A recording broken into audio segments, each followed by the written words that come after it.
போட்டி தேர்வுகளில் வெற்றி பெற அருமையான முறையில் படித்துக் கொண்டிருக்கும் அனைத்து மாணவ நண்பர்களுக்கும் வணக்கம். நான் உங்கள் பொன்வேல் பாண்டியன், நடப்பு நிகழ்வுகள் ஆசிரியர். இன்றைய தினம் ஏப்ரல் 6ஆம் தேதி நடப்பு நிகழ்வுகளை வழக்கம் போல டிஎன்பிஎஸ்சியோட புதிய பாடத்திட்டத்தின்படி பல்வேறு தலைப்புகளை நம்ம சிறப்பான முறையில் தொகுத்து வழங்க போறோம். அதுமே நடுவில் அப்பப்போ சில முக்கியமான போனஸ் கேள்விகள், மத்திய மாநில அரசோட திட்டங்கள், இறுதியாக சூப்பர் 6 கேள்விகள், இப்படி பல்வேறு அம்சங்களை கொண்டு ஒவ்வொரு நாளும் நம்ம கரண்ட் அஃபேர்ஸ் வீடியோவை உங்களுக்காக தொகுத்து வழங்கிட்டு இருக்கோம். அதனால ஃபுல்லா வீடியோ பார்த்து நல்லா பயன்படுத்திக்கோங்க, தேர்வில் வெற்றி பெறுங்கள். ஆரம்பிக்கலாம். இன்றைய தினத்திற்கான நடப்பு செய்திகள் ஏப்ரல் 6ஆம் தேதி. ஃபர்ஸ்ட் பாயிண்ட் பாருங்கம்மா, ஒரு முக்கியமான ரொம்ப 100% எதிர்பார்க்கலாம் அப்படிப்பட்ட ஒரு நோட்ஸ் கிடைச்சிருக்கு பாருங்க. தமிழக செய்திகள்ல தமிழகம் தொடர்பான ஒரு பொருளாதார செய்தி பாருங்க. 9.69% வளர்ச்சியுடன் தமிழ்நாடு முதலிடம். சரிங்களா? அதாவது மாநிலத்தோட வளர்ச்சி விதத்துல இந்தியாவிலேயே முதலிடம் பெற்று தமிழ்நாடு சாதனை படைத்துள்ளது. ஒரு கவனமா இருங்க, அதை பாருங்க. எவ்வளவுமா? 9.69. 69ல தான் தமிழ்நாடுங்கிற பேரு முறைப்படி பெயர் மாற்றம் செய்யப்பட்டது. அது மறந்துடக்கூடாது. சரியா? 9.69. சில பேருக்கு பாயிண்ட்டுக்கு அப்புறம் புள்ளிக்கு அப்புறம் வர்ற நம்பர் மறந்துடும். 69 தமிழ்நாடு என முறைப்படி பெயர் மாற்றம் செய்யப்பட்ட அந்த வருஷம் 1969 மறந்துடக்கூடாது. 9.69. இந்த தகவலை வெளியிட்டது யாரு அப்படியும் எக்ஸாம்ல கேட்பாங்க. மத்திய புள்ளியியல் மற்றும் திட்ட அமலாக்க அமைச்சகம் இவங்க வெளியிட்ட அறிக்கையில தான் தமிழ்நாடு முதலிடத்தை பெற்றிருக்கிறாங்க. சரியா? சரி, பாருங்க என்ன தகவல்கள் என்ன சொல்லியிருக்காங்க அப்படின்னு சொல்லி பாருங்க. நடப்பு 2024-25 நிதியாண்டில் தமிழ்நாடு 9.69% உண்மை வளர்ச்சி விதத்துடன், அதாவது பணவீக்கத்தை கணக்கில் கொள்ளாமல், இன்ஃபிளேஷன் சேர்க்காம உண்மையான அந்த வளர்ச்சி விகிதம் எவ்வளவு இருக்குது? 9.69%. சரிங்களா? பற்றி மிக அதிக வளர்ச்சியை பதிவு செய்துள்ளது. கடந்த 10 ஆண்டுகளில் தமிழ்நாடு அடைந்த மிக உயர்ந்த வளர்ச்சி வீதம் இதுதான். ஓகேவா? அதே போல 2024-25 ஆண்டில் தமிழ்நாடு 14.02% பெயர் அளவு வளர்ச்சி வீதத்தை, அதாவது இன்ஃபிளேஷன் பணவீக்கத்தை கணக்கில் கொண்டா பார்த்தீங்கன்னா தமிழ்நாடோட வளர்ச்சி வீதம் 14.02. பணவீக்கம் இந்த விலைவாசி உயர்வு அதெல்லாம் சேர்க்காம பார்த்தீங்கன்னா தான் எவ்வளவு இருக்குது? 9.69% பெற்று இந்தியாவிலே நம்பர் 1 மாநிலமா தமிழ்நாடு வந்திருக்கு. சரிங்களா? ரொம்ப முக்கியமானதா விட்டுறாதீங்க. ஓகேவா? நிலையான விலை மதிப்பின்படி, சரியா? அந்த பிக்சட் பிரைஸ் அப்படி சொல்லுவாங்களா, நிலையான விலை மதிப்பின்படி, அதாவது அடிப்படை ஆண்டு. பொதுவாக ஒரு பொருளோட விலை எவ்வளவு இருக்குது, முன்னாடி எவ்வளவு இருந்தது, இப்போ எவ்வளவு இருக்குது, அதை கம்பேர் பண்றது தான் அந்த பேஸ் பிரைஸ், அந்த பேஸ் இயர் அப்படிங்கிற பயன்படுத்துவாங்க. அந்த அடிப்படை ஆண்டாக எந்த வருஷம் இருக்கு? இப்போ 2011, 2012. அதன்படி நிலையான விலை மதிப்பின்படி கடந்த 2023-24 தமிழ்நாட்டோட மொத்த பொருளாதார மதிப்பு பாருங்க 15.71 லட்சம் கோடியாக இருந்தது. சரிங்களா? அது 2024-25, அதாவது இப்ப முடிஞ்ச நிதியாண்டுல தமிழ்நாட்டின் மொத்த பொருளாதார மதிப்பு எவ்வளவு இருக்குமா? 17.24 லட்சம் கோடியாக உயர்ந்துள்ளது. இது எதற்கான ஒரு நல்ல அறிகுறியா இருக்கு அப்படின்னு சொல்றாங்கன்னா, தமிழ்நாடு அரசோட முக்கியமான இலக்கு என்ன இலக்குமா? $1 டிரில்லியன் பொருளாதாரம். சரியா? இந்த ஆண்டுக்குள்ள அடைய வேண்டும், 2030ஆம் ஆண்டுக்குள்ள அடைய வேண்டும். அதான் தமிழ்நாடு அரசோட இலக்கு, மறந்துடக்கூடாது. இது அதற்கான நல்ல அறிகுறியா தெரியுது அப்படின்னு சொல்லியிருக்காங்க. பாருங்க, இதற்கு முன்பு 2017-18 அதிகபட்சமாக தமிழ்நாட்டோட பொருளாதார வளர்ச்சி விகிதம் 8.59 இருந்தது. இதுதான் ரெக்கார்டா இருக்குது தமிழ்நாடு எக்கனாமியோட அந்த growth rate அப்படிங்கிறது. அந்த ரெக்கார்டு பார்த்தீங்கன்னா 2024ல, சரியா, 24-25 நிதியாண்டுல முறியடிக்கப்பட்டுள்ளது. எவ்வளவா? 9.69%. சரிங்களா? அடுத்து 2020-21 இந்த கொரோனா பெருந்தொற்றின் போது குறைந்தபட்சமாக 0.07% பதிவாகியுள்ளது. அப்போ தமிழ்நாடு எக்கனாமியோட அதிகபட்ச மதிப்பு எவ்வளவுமா? ஹையஸ்ட் அப்படின்னு பாத்தீங்கன்னா எவ்வளவு இருக்குது? இப்போ 9.69%. சரிங்களா? எந்த வருஷம்? 2024-25 நிதியாண்டுல. மறக்க கூடாது. சரிங்களா? அடுத்து குறைந்தபட்ச அந்த பொருளாதார வளர்ச்சி விகிதம் பதிவானது எவ்வளவுன்னு பாத்தீங்கன்னா 0.07. சரி, not 7, நடுவில் டாட் வருது, கவனம் பாருங்க. எந்த வருஷம்? 2020. இந்த COVID-19 டைம் மறந்துடக்கூடாது. சரிங்களா? ரொம்ப முக்கியமானது, கவனம் பாருங்க. அடுத்து தமிழக அரசு கடந்த மார்ச் 13ஆம் தேதி அன்று முதலாக வெளியிட்ட பொருளாதார ஆய்வறிக்கையில் தமிழக வளர்ச்சி 8% மேல் இருக்கும் என்று கணிக்கப்பட்டிருந்தது. ஞாபகம் வச்சுக்கோங்க, தமிழ்நாடு அரசு முதல் முறையாக அந்த எக்கனாமிக் சர்வே வெளியிட்டாங்களா? என்னைக்குமா? பட்ஜெட் தாக்கல் செய்யப்பட்டது தமிழ்நாடு அரசோட பட்ஜெட் மார்ச் 14. சரி, அதுக்கு முந்தைய நாள், ஓகே, முந்தைய நாள்ல மார்ச் 13ஆம் தேதி பொருளாதார ஆய்வறிக்கை வெளியிட்டாங்க. தமிழ்நாடோட பொருளாதார வளர்ச்சி எவ்வளவு இருக்கும்னு சொல்லி கணிச்சிருந்தாங்க. 8% மேல இருக்கும் அப்படி மாதிரி சொல்லியிருந்தாங்க. அதையும் தாண்டி புனிதமானது அப்படிங்கிற மாதிரி 9.69 அளவுக்கு தமிழ்நாடு பொருளாதாரம் வளர்ச்சி அடைந்திருக்கு. சரியா? ரொம்ப முக்கியமானதா, கவனமா இருங்க. திருப்பி சொல்றேன்னா அது அவ்வளவு முக்கியம். சரி, இது ஒட்டுமொத்த அளவுல அந்த பொருளாதார வளர்ச்சியில தமிழ்நாடு 9.69. இனிமே துறைகள் வாரியாக அந்த துறைகள்ல என்னென்ன துறைகள் பங்களிப்பு எவ்வளவு இருக்கு அப்படிங்கிறத பார்க்கலாம். சரியா? ஃபர்ஸ்ட் சேவைகள் துறை, சரியா, மூன்றாம் நிலை துறை என்று அழைக்கப்படுகிற அந்த சர்வீஸ் செக்டார், டெர்ஷியரி செக்டார், சேவை துறையானது 12.7%, இரண்டாம் நிலை தொழில் சொல்ற அந்த தொழில்துறையானது 9% ஆகியவற்றில் அடைந்த வளர்ச்சி தான் இதற்கு முக்கிய காரணம். அப்போ தமிழ்நாடு எக்கனாமி 9.69 அளவுக்கு முன்னேறதுக்கு முக்கியமான காரணம் சேவைகள் துறையும் இரண்டாம் நிலை தொழில் சொல்ற இண்டஸ்ட்ரியல் செக்டர் தான் சொல்றாங்க. அதுல சேவைகள் துறையோட வளர்ச்சி விகிதம் 12.7. அப்புறம் ரெண்டாவது சொல்ற இந்த இரண்டாம் நிலை தொழில் சொல்ற தொழில்துறையோட வளர்ச்சி விகிதம் 9%. சரியா? முதன்மை துறை, அது வேளாண் துறையின் செயல்பாடு 0.15% மட்டுமே, ரொம்ப ரொம்ப கம்மியா இருக்கு. இது ஆடலோட கேட்கலாம். சரி, அப்ப மூன்று துறைகளையும் அதிக பங்களிப்பை கொண்டுள்ளது எதுமா? சேவைத்துறை, அதுக்கு அடுத்து இரண்டாம் இடத்துல தொழில்துறை, மூன்றாம் இடத்துல தான் வேளாண் துறை. கவனம் பாருங்க. அடுத்து மாநிலத்தின் மொத்த மதிப்பு கூட்டலில், வேல்யூ ஆடட் அப்படி சொல்லுவாங்களா, மதிப்பு கூட்டலில், சரியா, முதன்மை துறை, இரண்டாம் மூன்றாம் நிலை துறைகளின் பங்களிப்பு முறையே 10%, 37%, 53% ஆகும். சரி, மொத்த மதிப்பு கூட்டல்ல தமிழ்நாடு எக்கனாமியோட மொத்த மதிப்பு கூட்டல், மொத்த மதிப்புல அதிக அளவு பங்களிப்பு எதுதான் இருக்குது?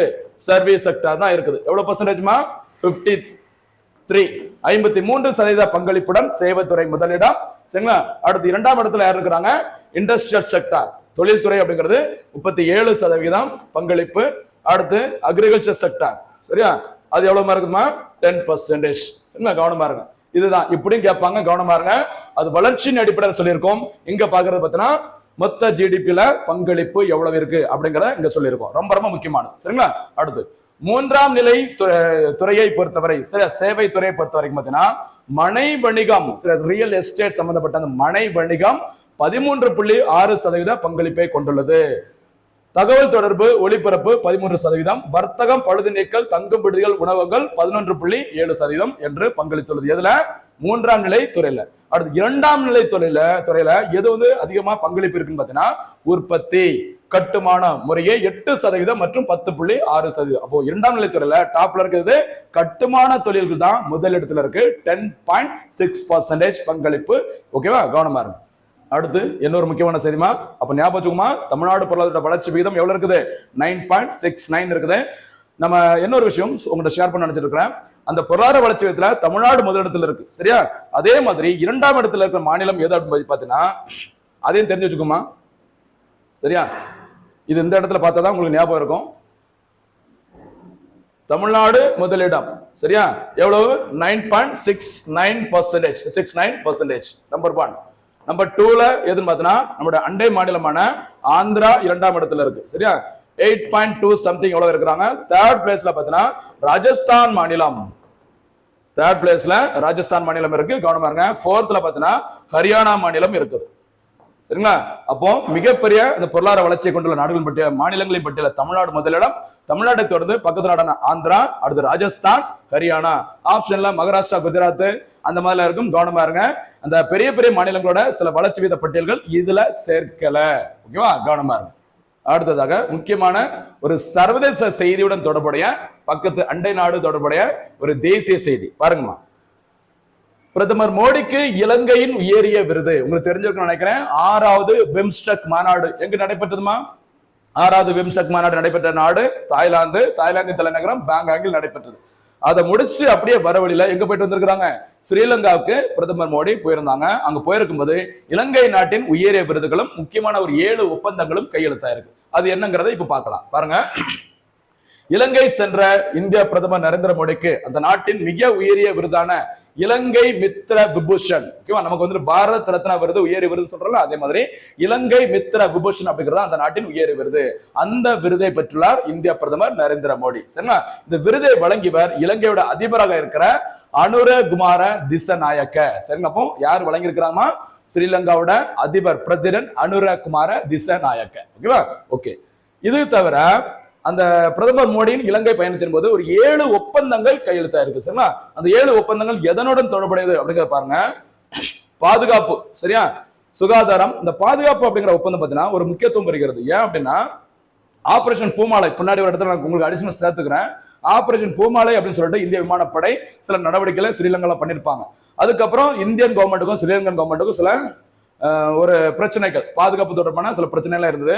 அதன் பிறகு பாதுகாப்பு தொடர்பான எந்த ஒரு ஒப்பந்தமும் கையெழுத்தாகல. யாருக்கா இருக்கும்? இந்தியாவுக்கும் ஸ்ரீலங்காவுக்கும். சரிங்களா? அதனை தொடர்ந்து கிட்டத்தட்ட பல ஆண்டுகளுக்கு அப்புறமா, சரி ஒரு 40 வருஷத்துக்கு அப்புறமா கிட்டத்தட்ட இந்தியாவிற்கும் இலங்கைக்கும் எது தொடர்பான ஒப்பந்தம் கையெழுத்தா இருக்குது? பாதுகாப்பு. சரி, பாதுகாப்பு, சுகாதாரம், அடுத்து மருந்து உற்பத்தி, மின் விநியோகம், சரியா? அடுத்து டிஜிட்டல் தீர்வுகள், கிழக்கு மாகாணத்துக்கான நலத்திட்டங்கள் உள்ளிட்ட ஒரு 7 ஒப்பந்தங்கள் மகேந்திர சிங் தோனி ஜஸ்ட் நம்பர் 7, சரியா? அந்த 7 முக்கிய ஒப்பந்தங்கள் கையெழுத்தாகியுள்ளன. ரீசெண்டா நம்ம வீடியோல நிறைய இடங்கள்ல 7 7 7ன்னு நிறைய பார்த்திருப்போம். எதுக்கு அப்படிங்கிறது உங்களுக்கு ஞாபகம் எடுத்துக்கும். தொடர்ந்து வீடியோ பாக்குறவங்களுக்கு அது புரியும். அந்த 7ஆம் நம்பர் எதுக்கு நிறைய இடங்களை பார்த்தோம் அப்படின்னு சொல்லிட்டு. ஓகேவா? அடுத்து திரிகோணமலையில், சரி திரிகோணமலைனா திருவண்ணாமலை பக்கத்துல எங்க இருக்கு நினைக்க வேண்டாம், ஸ்ரீலங்காவில் இருக்கு. சரி, திரிகோணமலைன்னு சொல்லுவாங்க. திரிகோணமலையில் அனல் மின் நிலையம் அமைப்பது தொடர்பாக இந்தியா மற்றும் இலங்கை, எக்ஸ்ட்ரா ஒரு நாடு பாருங்க, UAE, ஐக்கிய அரபு அமீரகம் இடையே முத்தரப்பு ஒப்பந்தமும் கையெழுத்தாகியுள்ளது. அப்ப திரிகோணமலையில அனல் மின் நிலையம் அமைக்க போறாங்க. அதற்கு இந்தியா உதவி செய்யறாங்க. இந்தியாவோட சேர்ந்து வந்து வேற எந்த நாடு வருது? UAE. மறந்துடக்கூடாது. சரியா? நெக்ஸ்ட், அடுத்ததாக பிரதமர் நரேந்திர மோடி எங்க போனாலும் என்ன பண்றாரு? ஏதாச்சும் ஒரு முக்கியமான நிகழ்ச்சியில பேசும்போது பெரும்பாலும் ஏதாச்சும் ஒரு திருக்குறளை ஒரு முன்மாதிரியா சொல்றாங்க. அந்த வகையில ஸ்ரீலங்காவுக்கு நரேந்திர மோடி போயிருக்கும் போது ஒரு திருக்குறளை ஒப்பிட்டு சொன்னாங்க. அது என்ன திருக்குறள் பாருங்க, டிஎன்பிஎஸ்ல கேட்டாலும் கேட்பாங்க. சரியா? செயற்கரிய யாவுல நட்பின், அதுபோல வினைக்கரிய யாவுல காப்பு. இதுதான் நரேந்திர மோடி இலங்கைக்கு போயிருக்கும் போது சுட்டிக்காட்டிய ஒரு திருக்குறள். அதற்கான விளக்கமாக நரேந்திர மோடி என்ன சொன்னார் அப்படின்னு பாத்தீங்கன்னா, எதிரிகளை எதிர்கொள்ள நல்ல நண்பன் மற்றும் நல்ல நட்பை தவிர பாதுகாப்பு அரணாக வேறு என்ன இருக்க முடியும்? சரிங்களா? அப்ப நமக்கு ஒரு எதிரி, சரி, ஒரு எதிரி எதிர்கொள்ளணும்னா யார் இருந்தா போதும்? ஒரு நல்ல நண்பன், ஒரு நல்ல நட்பு இருந்தாலே போதும், யாரனாலும் நம்ம எதிர்த்து நிற்கலாம் அப்படிங்கிற மாதிரி சொல்லியிருக்கிறாங்க. அதாவது ஸ்ரீலங்கா என்னுடைய நட்பு நாடு, ஓகேவா? அவனுடைய துணை இருந்தா நான் எதனால பண்ண முடியும், அவங்களும் என்கிட்ட இருந்து நீங்க நிறைய எதிர்பார்க்கலாம், ஒரு ஃப்ரெண்ட்லியா இருக்கலாம். அதை வலியுறுத்துற மாதிரி இந்த திருக்குறளை நரேந்திர மோடி சொல்லியிருக்கிறார். சரிங்களா? நெக்ஸ்ட் எடுத்து போலாமா? அடுத்ததாக அதே மாதிரி இந்த இடத்துல ஒரு கேள்வி கேட்கட்டுமா? 2025-26 மத்திய பட்ஜெட்ல நிர்மலா சீதாராமன் அவர்கள் ஒரு திருக்குறளை ஒரு எக்ஸாம்பிளா சொல்லியிருந்தாங்க. வரி விதிப்பு, சரி, இன்கம் டாக்ஸ் அப்படிங்கிறது இதன் அடிப்படையில் தான் விதிக்கப்படும் அப்படிங்கிற மாதிரி ஒரு மாடலா ஒரு திருக்குறளை சொல்லியிருந்தாங்க. அந்த திருக்குறளின் பெயர் என்ன? சரியா? ஃபர்ஸ்ட் ஒரு 2 வேர்ட்ஸா சொல்லுங்க பார்க்கலாம், பதில சொல்லுங்க பார்க்கலாம். சரியா? பட்ஜெட், மத்திய பட்ஜெட்ல உதாரணமாக கூறப்பட்ட அந்த திருக்குறள் எது அப்படிங்கறத கொஞ்சம் பாருங்க. எக்ஸாம்ல கேட்க வாய்ப்புகள் இருக்கு. அடுத்து பாருங்க, இந்துக்கள் மட்டும் வாழும் முதல் கிராமம். சரி, ஒரு செய்திகள் வந்திருக்குது, தெரிஞ்சு வச்சுக்கோங்க. மத்திய பிரதேச மாநிலம், சரி, கஞ்ச் மாவட்டத்தின் சதர்பூரில் உள்ளது கதா கிராமம். சரி, மத்திய பிரதேச மாநிலம், அது மட்டும் ஞாபகம் வச்சுக்கோங்க. மத்திய பிரதேச மாநிலம் கஞ்ச் மாவட்டத்தின் கதர்பூரில் அமைந்துள்ள ஒரு கிராமத்தோட பேரு கதா கிராமம். இந்த கதா கிராமத்துல புகழ்பெற்ற ஒரு என்னது ஆஞ்சநேயர் கோவில், அனுமார் கோவில் இருக்குது. அதோட பேர் பார்த்தீங்கன்னா பாகேஸ்வர் தாம். பாகேஸ்வர் தாம் அப்படிங்கிற ஒரு கோவில் இருக்குது. ஓகேவா? அங்க ஜன் சேவா சமிதி என்ற சமூக நல அமைப்பின் சார்பில் இந்த கோவிலுக்கு பக்கத்துல, இந்த பாகேஸ்வர் தாம் அப்படிங்கிற கோவிலுக்கு பக்கத்துல பரந்த பகுதியில் ஒரு இந்து கிராமத்தை உருவாக்க திட்டமிட்டுள்ளனர். இது இந்தியாவின் முதல் இந்து கிராமமாக இது அடுத்த 2 வருஷத்துல இருக்கும்னு சொல்லியிருக்காங்க. சரி, அவர் இந்துக்கள் மட்டும் தான் இருக்க முடியும். சரியா? இந்துக்களுக்கு எதிராக பேசக்கூடிய யாருமே இந்த கிராமத்துல குடியிருக்க முடியாது அப்படிங்கிற மாதிரி ஓப்பனாவே சொல்லியிருக்காங்க. எந்த மாநிலத்தில் அமைக்க போறாங்க? மத்திய பிரதேச மாநிலம். அந்த கோவில் செய்தியில் வந்ததுனால பாத்துக்கோங்க, பாகேஸ்வர் தாம் அப்படிங்கிற ஒரு ஆஞ்சநேயர் கோவில் எங்க இருக்குது? மத்திய பிரதேச மாநிலம். சரியா? அடுத்ததாக கொஞ்சம் பாருங்க, ஒரு சினிமா நடிகர், பாலிவுட் நடிகர் மனோஜ்குமார் காலமானார். சரி, இவர் சத்ததான் நமக்கு எதுக்கு நம்ம நினைப்போம். ஆனா அவர் ஏதாச்சும் ஒரு முக்கியமான விருது, ஏதாவது ஒரு சாதனை படுத்திருந்தாங்கன்னா ரொம்ப முக்கியமானது. சரிங்களா? பாருங்க, பாலிவுட் நடிகர் மனோஜ்குமார் காலமானார். இவர் வந்து ஒரு புகழ்பெற்ற ஹிந்தி திரைப்பட தயாரிப்பாளர் மற்றும் நடிகர். சரிங்களா? அந்த இந்த சொல்லு ஒரு நாட்டு பற்றினை தூண்டுற மாதிரி நம்ம தமிழ் படத்துல அர்ஜுன், சரியா, இந்த ஜெய்ஹிந்த் அப்படி நிறைய படங்கள் நடிச்சிருப்பாரு இல்லையா? அதே மாதிரி நாட்டுப்பற்றை தூண்டுற மாதிரி நிறைய படங்கள் நடித்தவர் மனோஜ்குமார். அவர் வந்து இறந்து போயிருக்கிறாரு. இவருக்கு 1992 பத்மஸ்ரீ விருது வழங்கப்பட்டுள்ளது. முக்கியமானது பாருங்க, 2015ஆம் ஆண்டில் இந்திய சினிமாவின் உயர்ந்த விருதான தாதா சாஹேப் பால்கே விருது வழங்கப்பட்டுள்ளது. சரிங்களா? ரொம்ப ரொம்ப முக்கியமானது, கவனமா இருக்கு. சரியா? ஓகே, இந்த இடத்துல உங்களுக்கு நம்ம ஏற்கனவே நான் சொல்லிட்டேன், 25-26 பட்ஜெட்ல நிர்மலா சீதாராமன் அவர்கள் உதாரணமாக சுட்டிக்காட்டிய திருக்குறள் எது? அதான் என்ன தெரிஞ்சிருக்கான முதல் சூப்பர் 6 கேள்வி. சரியா? 2வது சூப்பர் 6 கேள்வி, தாதா சாஹேப் பால்கே விருது எந்த ஆண்டு முதல் முறையாக வழங்கப்பட்டது? அது இரண்டாவது சூப்பர் 6 கேள்வி. மூணாவது கேள்வி என்னன்னா, கடைசியாக இந்த தாதா சாஹேப் பால்கே விருது சரியா யாருக்கு வழங்கப்பட்டது? அது எத்தனையாவது தாதா சாஹேப் பால்கே விருது? இது வந்து மூணாவது சூப்பர் 6 கேள்வியா வச்சுக்கோ. சரியா? நெக்ஸ்ட் முக்கியமான ஒரு சர்வீச செய்தி. நம்ம ஏற்கனவே சொன்னோம், ஞாபகம் இருக்கா? ஸ்ரீலங்காவில் போயிருக்கும்போது நரேந்திர மோடி ஒரு திருக்குறளை சுட்டி காட்டினாரு, ஃப்ரெண்ட்ஷிப்பை பத்தி பேசியிருப்பாருன்னு சொன்னால. அதுக்கு அப்புறம் ஒரு பாதுகாப்பு தொடர்பான பாதுகாப்பு உட்பட ஒரு 7 ஒப்பந்தங்கள் இந்தியாவுக்கும் இலங்கைக்கும் கையெழுத்தானது. அந்த பாதுகாப்புங்கிறது முக்கியமான ஒரு ஒப்பந்தம். அதுக்கு காரணம் என்னங்கிறது பாருங்க, ஆபரேஷன் பூமாலை. ஆபரேஷன் பூமாலை என்னன்னு சொல்லி பாருங்க, இலங்கை உள்நாட்டு போரின் போது தமிழ் புலிகளை, அந்த விடுதலை புலிகள் சொல்றாங்க, அந்த தமிழ் புலிகளை ஆதரிப்பதற்காக 1987 ஜூன் 4ஆம் தேதி இலங்கையில் முற்றுகையிடப்பட்ட யாழ்ப்பாண நகரத்தின் மீது சரியா பொருட்களை வான்வழியாக வீசுவதற்காக இந்திய விமானப்படை மேற்கொண்ட ஒரு பணிக்கு கழுகு மிஷன் சரியா ஈகிள் மிஷன் சொல்லுவாங்க, ஈகிள் மிஷன் 4 என்று அழைக்கப்படும் ஆபரேஷன் பூமாலை சரிங்களா, அதாவது மலர் மாலை சொல்றாங்க. இதுதான் நடைபெற்றுள்ளது சரிங்களா. அப்ப பாத்துக்கோங்க, 1987ல ஸ்ரீலங்காவில் உள்நாட்டு போர் நிறைய ஏற்பட்டது. ஸ்ரீலங்கா கவர்மெண்ட்டுக்கும் இந்த தமிழ் மக்களுக்கு ஆதரவா இருந்த விடுதலை புலிகளுக்கும் இடையே பெரிய பிரச்சனை போயிட்டு இருந்தது. அப்போ அந்த புலிகளுக்கு சரிங்களா, அந்த புலிகள் அமைப்பிற்கு உதவி செய்வதற்காக அந்த யாழ்ப்பாண நகரத்தின் மீது அந்த பொருட்களை வான்வழியாக வீசியிருக்கிறாங்க. அந்த நடவடிக்கைக்கு பேருமா ஆபரேஷன் பூமாலை சரிங்களா. இந்த பிரச்சனை வந்ததுக்கு அப்புறமா தான் ஸ்ரீலங்காவுக்கும் நமக்கும் பாதுகாப்பு தொடர்பான எந்த ஒப்பந்தம் கையெழுத்தாகல. இப்பதான் சமீபத்தில் நரேந்திர மோடியின் பயணத்தின் போது இந்தியா இலங்கை இடையே 40 ஆண்டுகளுக்கு பிறகு கிட்டத்தட்ட அந்த ஒப்பந்தம் கையெழுத்தாயிருக்கு சரியா. அதனால இது வந்து மறுபடியும் முக்கியத்துவம் பெறுகிறது. என்ன பேருமா ஆபரேஷன் பூமாலை எங்கு மேற்கொள்ளப்பட்டது? ஸ்ரீலங்காவில் இந்திய விமானப்படை மேற்கொண்டாங்க சரியா. ஆபரேஷன் பிரம்மா சரி, போனஸ் கேள்வி. அடுத்த சூப்பர் 6 கேள்வி, 4வது சூப்பர் 6 கேள்வி. நம்ம ஏற்கனவே பார்த்துதான், ஆனா கண்டிப்பா எக்ஸாம்ல கேட்பாங்க. அகைன் உங்கள்கிட்ட கேட்கிறேன், ஆபரேஷன் பிரம்மா எந்த நாட்டில் இந்தியா மேற்கொண்ட மீட்பு பணியின் பெயர்? 4வது சூப்பர் 6 கேள்வி சரியா. அடுத்ததாக ஒரு பெருச்சாளி பத்தி ஒரு நியூஸ் ஒன்று வந்திருக்கு பாருங்க. இது ஏற்கனவே டிஎன்பிஎஸ்சி எக்ஸாம்ல கேட்டது, ஒரு காலத்துல கேட்டாங்க. அது மறுபடியும் அதே மாதிரி கேட்டக்கூடாது அப்படிங்கறதுக்காக ஒரு நியூஸ் பாருங்க. ரோனின் பெருச்சாளி கின்னஸ் சாதனை சரியா. தென்கிழக்கு ஆசிய நாடான கம்போடியாவில் 100க்கும் மேற்பட்ட கன்னி வெடிகள் மற்றும் வெடிக்காத குண்டுகளை தனது மோப்ப சக்தி மூலம் கண்டறிந்து ஆப்பிரிக்க பெருச்சாளி ஒன்று கின்னஸ் சாதனை படைத்துள்ளது. அதுக்கு பேர் தான் என்னது? ரோனின் சரியா. அப்ப ரோனின்ங்கிறது ஒரு பெருச்சாளி. அந்த பெருச்சாளி எதுக்கு நியூஸ் வந்திருக்குது? 100க்கும் மேற்பட்ட கன்னி வெடிகளை, பூமிக்குள்ள இருக்கிற அந்த வெடிக்காத கன்னி வெடிகளை கண்டுபிடிச்சு கின்னஸ் சாதனை படைத்திருக்குது சரிங்களா. ஓகே பாருங்க, இந்த ரோனின் என பெயரிடப்பட்டுள்ள அந்த பெருச்சாளி தரையில் புதைக்கப்பட்டிருந்த 109 கன்னி வெடிகள் மற்றும் 15 வெடிக்காத குண்டுகளை நுகர்ந்து பார்த்து கண்டறிந்துள்ளது. இதற்கு முன்னாடி இந்த சாதனை படைச்சது மகாவா அப்படிங்கிற ஒரு ஏழி. அது பார்த்தீங்கன்னா 71 கன்னி வெடிகளை கண்டறிந்தது சாதனையாக. இதுதான் எக்ஸாம்ல கேட்டிருந்தாங்க. மகாவா சமீபத்தில் செய்தியில் இடம்பெற்ற மகாவா அப்படிங்கிறது என்ன அப்படிங்கிற மாதிரி கேட்டிருந்தாங்க சரியா. கொஞ்சம் கவனம் பாருங்க. எஸ்ஐயா பிசியா ஏதோ ஒரு எக்ஸாம்ல இதை கேட்டு வச்சிருந்தாங்க.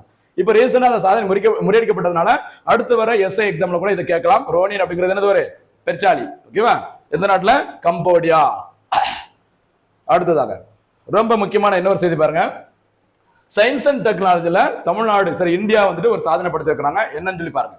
செயற்கை நுண்ணறிவு ஆர்டிபிஷியல் இன்டெலிஜென்ஸ் அதுல 10வது இடத்தில் இந்தியா சரிங்களா. பாருங்க, 2025ஆம் ஆண்டிற்கான தொழில்நுட்பம் மற்றும் புதிய கண்டுபிடிப்புகள் எனும் தலைப்பிலான அறிக்கையை ஐநா வர்த்தக மற்றும் மேம்பாட்டு அமைப்பு வெளியிட்டுள்ளது. எந்த அமைப்பு வெளியிட்டிருக்கிறாங்க? UNCTAD சொல்லுவாங்க, United nation conference on trade and development அப்படி சொல்லுவாங்க. இந்த அமைப்பு 1964ல உருவாக்கப்பட்டது. இதனுடைய தலைமையிடம் ஜெனீவாவில் இருக்கு சரிங்களா. இவங்க தான் இந்த அறிக்கையை வெளியிட்டிருக்கிறாங்க. ஒரு செய்தியில வந்ததுனால கேட்கலாம், இந்த அமைப்பு எங்க இருக்கு அப்படின்னு சொல்லிட்டு சரிங்களா. சரி பாருங்க, ஐநாவின் வர்த்தக மற்றும் மேம்பாட்டு அமைப்பு வெளியிட்ட செயற்கை நுண்ணறிவு தொடர்பான அந்த ரேங்கிங் தரவரிசையில இந்தியா எத்தனை இடத்துல இருக்கிறாங்க? 10வது இடத்தை பெற்றுள்ளது சரிங்களா. பாருங்க, ஏஐ போன்ற செயற்கை நுண்ணறிவு போன்ற நவீன தொழில்நுட்பங்களுக்கான தயார் நிலை குறியீட்டில் 170 நாடுகளில் இந்தியா 36வது இடத்தில் உள்ளது. தயார் நிலை குறியீட்டுல 36வது இடம் சரிங்களா. அடுத்து தகவல் மற்றும் தொலைத்தொடர்பு துறையில் 99வது இடத்திலும், திறன் சார்ந்த வகைப்பாட்டியலில் 113வது இடத்திலும், ஆய்வு மற்றும் மேம்பாட்டில் 3வது இடத்திலும் உள்ளது இந்த அன்டாட் UNCTAD அமைப்பு வெளியிட்ட அறிக்கையின்படி சரியா. அடுத்து பாருங்க, தொழில்துறை திறனில் 10வது இடம், நிதியில் 70வது இடத்திலும் சரிங்களா இந்தியா உள்ளது.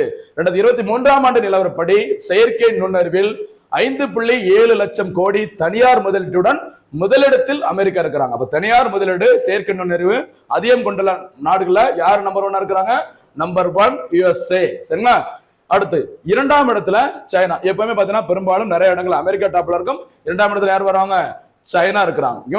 இந்த லிஸ்ட்ல 11,900 கோடி முதலீட்டுடன் இந்தியா 10வது இடத்தில் உள்ளது. சரிங்களா? அப்ப ஃபர்ஸ்ட்ல இருக்குது அமெரிக்கா, செகண்ட்ல இருக்குது சைனா, இந்தியா 10வது இடத்துல இருக்கு, மறந்துடாதீங்க. அந்த அறிக்கை வெளியிட்டது யாருமா? UNCTAD அமைப்பு. அந்த அமைப்பு 1964ல உருவாக்குனாங்க. அதோட ஹெட் குவார்ட்டர்ஸ் எங்க இருக்குது? ஜெனீவாவில் அமைந்துள்ளது. அடுத்து பாதுகாப்பு தொடர்பான ஒரு செய்தி பாருங்கம்மா. INS சுனைனா ரோந்து கப்பல், சரியா? கடந்த 2013ஆம் ஆண்டு அக்டோபரில் INS சுனைனா என்ற ரோந்து கப்பலானது இந்திய கடற்படையில் சேர்க்கப்பட்டது. பழைய நியூஸ் நினைக்க வேண்டாம். இப்ப பாருங்க, இந்த கப்பல் ஏன் நியூஸ்ல வந்திருக்கு அப்படின்னா, இந்த கப்பல் ஏடன் வளைகுடா, சரி, கல்ஃப் ஆஃப் ஏடன் சொல்லுவாங்கல்ல, அந்த ஏடன் வளைகுடா பகுதியில் கடற்கொள்ளையர்களை, இந்த சொமாலியா அந்த மாதிரி கடற்கொள்ளையர்களை வேட்டையாடும் பணியில் ஈடுபட்டு வந்தது. இப்ப ரீசெண்டா எதற்காக இந்த INS சுனைனா மறுபடியும் நியூஸ்ல வந்திருக்கு அப்படின்னா, இந்தியா தனது நட்பு நாடுகளை சேர்ந்த 44 வீரர்களுக்கு INS சுனைனா ரோந்து கப்பலில் பயிற்சி வழங்கியது. சரிங்களா? அப்ப அந்த கடற்கொள்ளையர்களை எப்படிலாம் எதிர்கொள்ள வேண்டும், கடல் பாதுகாப்புல சிறந்து எப்படி விளங்க வேண்டும் அப்படின்னு சொல்லிட்டு இந்தியாவின் சார்பில் 44 வீரர்களுக்கு, வெளிநாடுகளை சேர்ந்த 44 வீரர்களுக்கு பயிற்சி வழங்கப்பட்டது. எதில இருந்து? இந்த INS சுனைனா ரோந்து கப்பலின் மூலமாக. சரிங்களா? இவர்கள் இந்த கப்பலில், INS சுனைனா கப்பலில் இந்திய கடற்படை வீரர்களுடன் இணைந்து பணியாற்ற உள்ளனர். ஓகேவா?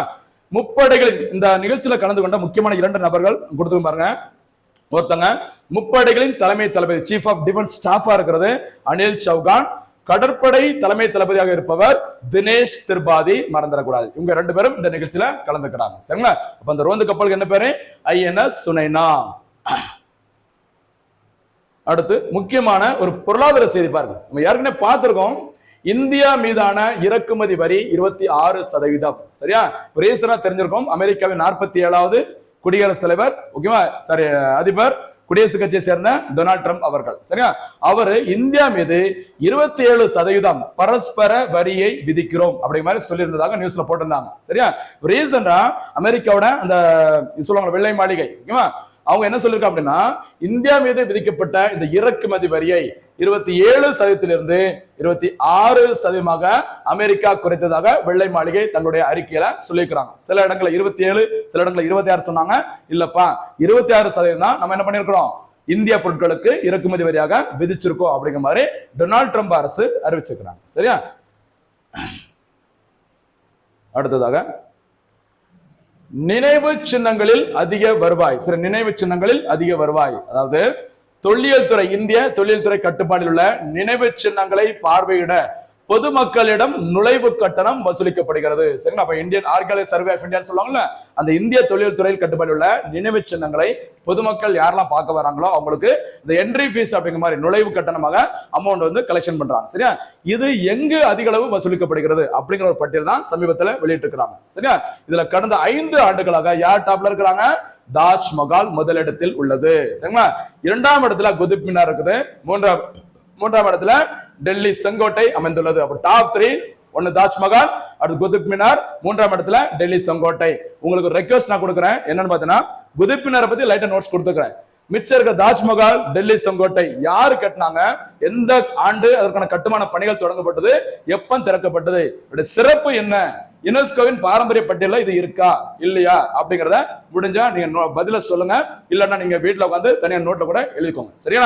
ஓகே, நெக்ஸ்ட் அடுத்து சூப்பர் 6 கேள்வியில 5வது கேள்வியா ஒரு கேள்வி நான் சேர்க்கிறேன். ஏற்கனவே 4 கேள்வி சூப்பர் 6 கேள்வியில் கேட்டாச்சு. இந்த டெல்லி செங்கோட்டை யாரால் எப்போது கட்டப்பட்டது? இது சூப்பர் 6 கேள்வியில 5வது கேள்வி. சரிங்களா? ஓகே, குதுப் மினார் பத்தி மட்டும் ஒரு நோட்ஸ் நான் கொடுத்துருக்கேன் பாருங்க. டெல்லியில் அமைந்துள்ளது. இதோட உயரம் 72.5 மீட்டர்கள். சரியா? உயரம் கொண்ட ஒரு கோபுரம் ஆகும். என்ன ஸ்பெஷல் பாருங்க, அந்த குதுப் மினாருக்கு உலகிலேயே செங்கலால் செய்த உயர்ந்த பள்ளி வாயில் தூபி, இந்த சூபின்னு சொல்லுவாங்களே, செங்கலால் கல்லப்பட்ட உலகின் உயரமான சூபி அப்படின்னா இதான் சொல்றாங்க. எங்க இருக்குது? டெல்லியில் அமைந்துள்ளது குதுப் மினார். இந்தியாவின் முதல் இஸ்லாமிய அரசரான குத்புதீன் ஐபக் ஆணையின்படி இந்த தூபியின் கட்டிட பணி 1193ஆம் ஆண்டில் ஆரம்பித்தது. அதன் பிறகு 1386ஆம் ஆண்டில் சரிங்களா, ஃபெரோஷா துக்ளக், இந்த ஃபெரோ ஷா துக்லக் அப்படி சொல்லுவாங்க. ஃபெரோஸ் ஷா துக்லக் மேற்பார்வையில் கட்டி முடிக்கப்பட்டது. அப்போ ஸ்டார்ட் பண்ணது யாரோட பேர் இல்ல, குத்புதீன் ஐபக். திறக்கப்பட்டது ஃபெரோஸ் ஷா துக்லக் பேர் இல்ல, குதுப் மினார் திறக்கப்பட்டுள்ளது. சரிங்களா? அடுத்து குதுப் மினார் மற்றும் அதன் நினைவு சின்னங்கள் 1983ஆம் ஆண்டில் யுனெஸ்கோவின் உலக பாரம்பரிய அந்த தளங்களின் பட்டியலில் சேர்க்கப்பட்டுள்ளது. உலக பாரம்பரிய தளங்கள் பட்டியலில் சேர்த்திருக்கிறாங்க. சரிங்களா? இதே மாதிரி தாஜ்மஹாலை பத்தியும் டெல்லி செங்கோட்டை பத்தி எக்ஸ்ட்ரா பாயிண்ட்ஸ் எடுத்துக்கோங்க. பெரும்பாலும் அதுல இருந்து கேள்வி நிறைய கேட்பாங்க. சரியா? என்ன ஒரு சூப்பர் 6 கேள்வி. சரியா? 5 கேட்டாச்சு. கடைசி சூப்பர் 6 கேள்வி என்ன அப்படின்னா, டெல்லி செங்கோட்டை அதை பத்தி இன்னொரு கேள்வி கேட்கிறேன். சரியா? டெல்லி செங்கோட்டை எந்த இந்திய புதிய கரன்சி நோட்டின் சின்னமாக இடம்பெற்றுள்ளது? இதுதான் என்ன தெரிந்ததுக்கான சூப்பர் 6 கேள்விகள். அனைத்து கேள்விகளுக்கும் சிறப்பான முறையில் பதில் சொல்லுங்க. இதுல நம்ம போடுற எஃபர்ட் எல்லாமே நீங்க நல்லபடியா பாஸ் பண்ணி சூப்பரா வரணும். கரண்ட் அஃபேர்ஸ்க்கு எப்பவுமே முக்கியத்துவம் கொடுங்க. மறுபடியும் சொல்றேன், கரண்ட் அஃபேர்ஸ்க்கு நல்லா முக்கியத்துவம் கொடுங்க. எல்லா தேர்வுகளையும் கண்டிப்பாக டிசைடிங் ஃபேக்டரா கரண்ட் அஃபேர்ஸ் இருக்குது, மறந்துடாது. தொடர்ந்து பார்க்கும்போது மட்டும்தான் நம்மளுடைய கரண்ட் அஃபேர்ஸ் உங்களுக்கு மனசுல பதிஞ்சுட்டே இருக்கும். தேர்வுல பாஸ் பண்றதுக்கு எந்த ஒரு டவுட் இல்லாம கேள்விகளுக்கு பதில் சொல்ல முடியும். சரியா? மீண்டும் சந்திக்கலாம். நன்றி, வணக்கம்.